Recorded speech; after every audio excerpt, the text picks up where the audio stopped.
Hello दोस्तों, आज हम साधारण ब्याज पढ़ने वाले हैं। और ये इस क्वेश्चन को ना हम लोग गांव घर की भी ब्याज कह सकते हैं, क्योंकि गांव घर में अक्सर देखते होइएगा कि जब किसी व्यक्ति को 2,000 रुपया 10,000 रुपया जरूरत पड़ता है, उसे साहूकार या सेठ के पास जाना पड़ता है। और ये क्या करता है साहूकार या सेठ, उसे 10,000 रुपया देता है। अब पहला दूसरा बात, ये 10,000 रुपया का ना कुछ % ब्याज भी लेता है। तो चलिए आज हम समझने वाले हैं कि कैसे कैसे रुपया पर ब्याज दिया जाता है, और हम लोग जब रुपया लेंगे तो आखिर किस तरह से हम लोग इसका हिसाब कर पाएंगे। चलिए इस क्वेश्चन को समझने वाले हैं। पहले क्वेश्चन पढ़ते हैं। संजय ने 10,000 रुपया विजय से लिया। कितना रुपया लिया? 10,000 रुपया लिया, वो भी 5% मासिक ब्याज की दर से। इसका मतलब यह हुआ कि 100 रुपया का ना 5 रुपया एक्स्ट्रा लेगा। तो कितना रुपया को लिया? 10,000 रुपया लिया। और 7 महीना के बाद संजय को कितने रुपया लौटाना पड़ेगा विजय को? तो चलिए इस क्वेश्चन को बनाने से पहले हमें यह समझना पड़ेगा कि इस क्वेश्चन में मूलधन क्या है। देखिए मूलधन क्या होता है। जब ये क्वेश्चन में जो रुपया, जितना रुपया का लेन देन हो वही मूलधन कहलाता है। यहाँ कितना रुपया का लेन देन हो रहा है? 10,000 रुपया का। तो मूलधन कितना हो जाएगा? 10,000 रुपया। कितना हो जाएगा? 10,000 रुपया। 10,000 रुपया क्या हो जाएगा? मूलधन हो जाएगा। और देखिए समय कितने वर्षों के लिए लिया? कितने वर्षों नहीं, या 7 महीना के लिए लिया। कितना महीना के लिए? 7 महीना। समय कितना हो गया? 7 महीना। दर निकाल लेते हैं। दर कितना है? 5%। कितना है? 5%।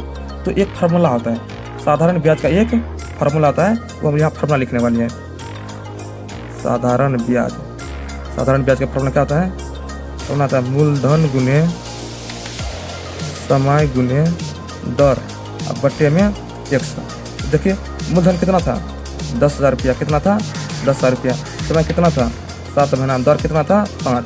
अब बट्टे में 100। बट्टे में क्या? 100। इसे काट देते, 0000 कट जाएगा। अब आप गुना कर लीजिए। 7 पंचे 35। 35 को 100 गुना कीजिएगा तो कितना हो जाएगा? 35 रुपया। कितना हो जाएगा? 35 रुपया। आखिर इस संजय को 35 रुपया एक्स्ट्रा लौटाना पड़ेगा, लेकिन 10,000 भी लौटाना पड़ेगा, क्योंकि 10,000 जो रुपया लिया था, इस 10,000 रुपया पर ना 35 रुपया क्या हुआ? ब्याज हुआ। तो बताइए कुल कितना रुपया लौटाएगा, जिससे हम लोग ना मिश्रधन कहते हैं। मिश्रधन पर क्या होता है? मूलधन प्लस ब्याज। मूलधन प्लस ब्याज। क्यों मूलधन प्लस ब्याज? क्योंकि 10,000 रुपया तो लिया था, वो 10,000 तो लौटाना ही पड़ेगा। और इसके बदले 7 महीना जो लिया, वो 7 महीना का ब्याज कितना हुआ? 35 रुपया। वो 35 अभी लौटाना पड़ेगा। तो कुल कितना हो गया? 10,000 35 हो गया 13,500। 13,500 रुपया हो गया। इस क्वेश्चन का राइट आंसर हुआ। चलिए अब हम लोग सेकंड टाइप का क्वेश्चन समझते हैं। चलिए सेकंड टाइप का क्वेश्चन हम ले लिए। सेकंड टाइप क्वेश्चन क्या है? मनोज ने 2,000 रुपये सरोज से लिया 10% मासिक ब्याज की दर से। तो 9 महीना के बाद मनोज को कितने रुपये सरोज को देना पड़ेगा? चलिए इस क्वेश्चन को बनाने के लिए पहले क्या करना पड़ेगा? मूलधन लिखना पड़ेगा। और जो मूलधन क्या है, कितना रुपया लिया? 2,000 रुपया। कितना रुपया लिया? 2,000 रुपया। कितने समय के लिए लिया? तो 9 महीना के लिए। कितने महीना के लिए? 9 महीना के लिए। और ये देखिए दर कितनी है? दर है 10%। तो बताइए साधारण ब्याज का फॉर्मूला क्या होता है? साधारण ब्याज की फार्मूला होता है, साधारण ब्याज की फार्मूला होता है मूलधन गुना समय गुना दर अब बट्टे में 100। मूलधन कितना था?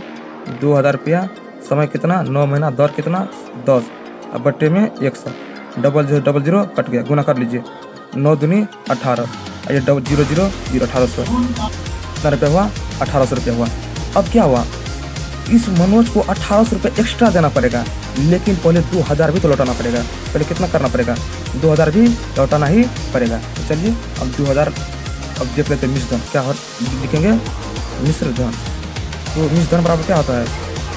मूलधन और प्लस ब्याज। मूलधन कितना है? 2,000 रुपया। और प्लस ब्याज कितना? 1800 एक्स्ट्रा देना पड़ेगा। तो कितना देगा? अब देखते हैं मिश्रधन बराबर क्या होता है? मूलधन प्लस ब्याज। देखिए इस मनोज को ना 1800 रुपये एक्स्ट्रा देना पड़ेगा। 2,000 रुपया तो लिया ही था, प्लस 1800 रुपया में ब्याज देना पड़ेगा। तो कितना होगा? मूलधन प्लस ब्याज। मूलधन था 2,000 रुपया, 1800 रुपया एक्स्ट्रा देना पड़ेगा। तो 2,000 प्लस 18 कितना हो जाएगा? 38 रुपया। कितना हो जाएगा? 38 रुपया। कुल 38 रुपया लौटाना पड़ेगा। तो दोस्तों अगर आपको ये वीडियो समझ में आया तो आप कमेंट करके बताइए, और जिससे हमारा मनोबल बढ़ेगा। चलिए हम लोग नेक्स्ट वीडियो में नेक्स्ट टॉपिक के साथ मिलेंगे। तो जय हिंद, जय भारत।